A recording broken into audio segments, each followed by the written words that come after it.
போதிமலை வெத்திக்குட்டைக்கு பக்கத்தில் போதிமலை, அதாவது போகர் வந்து நவபாசனம், முருகருடைய நவபாசனம் சிலை செய்கிறதுக்காக முதல்ல தேர்ந்தெடுத்த மலை வந்து போதிமலை.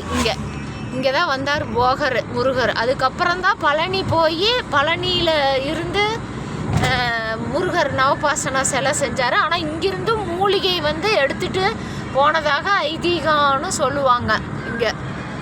இன்றைக்கி காலையில் நேரமாக நாங்கள் வந்து ஒரு காரியம் அங்கே கிளம்பி போயிட்டுருக்குறோம்.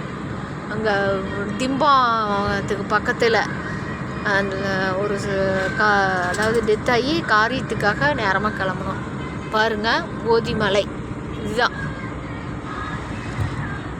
போகர் சித்தர் முருகருக்கு நவபாசன சிலை செய்ய வந்த மலை வந்து இந்த போதிமலை இதுதான். பார்த்துக்குங்க.